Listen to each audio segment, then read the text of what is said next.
Oui. Vous venez de recevoir les représentants du secrétaire général des Nations Unies. Quelles sont vos impressions? Bon, merci beaucoup, hein, monsieur le journaliste. Hein. Avant ça, je voulais profiter de l'occasion pour remercier sincèrement le président de la République, Félix Antoine Tshisekedi Tshilombo, qui s'est accroché aux démarches diplomatiques dès qu'il a pris le pouvoir en 2019.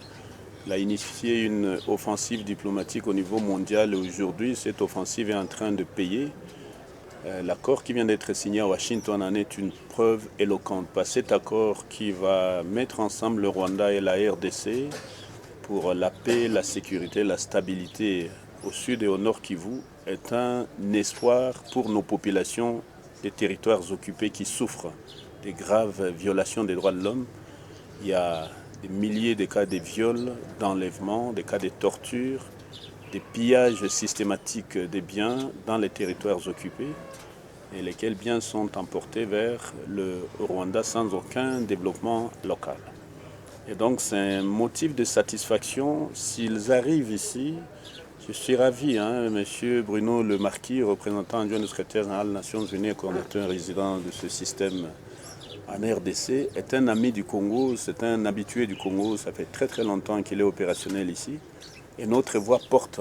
Il faut dire que la MONUSCO a joué un rôle déterminant pour atteindre le niveau auquel nous sommes aujourd'hui en termes des négociations de paix, même s'ils le font dans le silence et l'anonymat.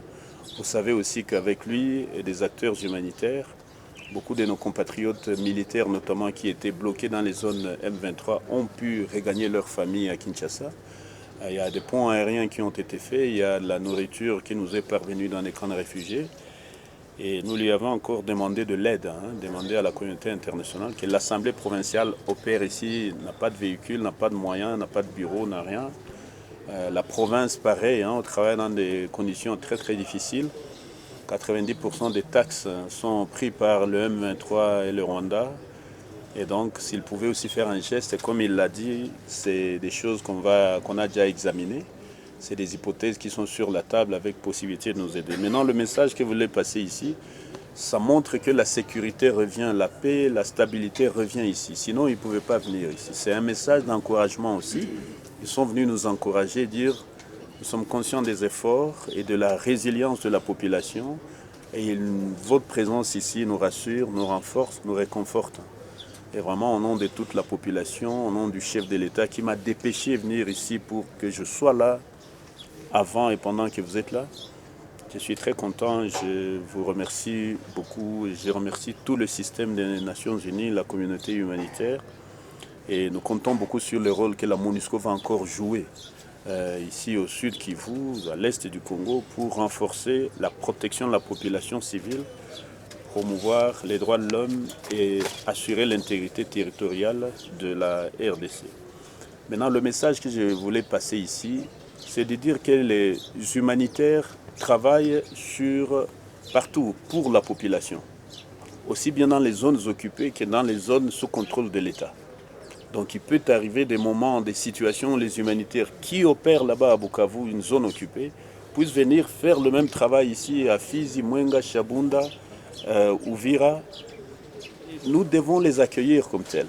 Nous devons vraiment desserrer les taux pour assurer que les corridors humanitaires puissent être opérationnels, c'est-à-dire les gens quitter ces zones pour venir ici, qui sont des humanitaires, ils ne sont pas impliqués en politique. Et voilà pourquoi dès mercredi, nous allons lancer officiellement ce cadre permanent de coopération entre les acteurs humanitaires, les acteurs du développement et le gouvernement provincial. Nous allons lancer aussi, nous venons de lancer des missions de terrain pour que les tracasseries cessent, pour que les Wazalendo, les M23 et les autres cessent de tracasser les gens, pour que la population vive en toute quiétude, pour qu'on puisse arrêter les barrières. Aujourd'hui, il y a une mission qui est partie. Mon vice-gouverneur a conduit une forte délégation du Conseil de sécurité à Fizi. Ils vont y rester à peu près une semaine. Nous-mêmes, on va se rendre encore une fois à Mwenga, Kamituga, mais aussi à Shabunda et dans les environs ici. Et s'il y a l'un ou l'autre acteur humanitaire qui est détenu, j'ai déjà donné des instructions qu'on puisse le libérer avec effet immédiat. Il y en a certains qui étaient détenus pour recherche d'informations.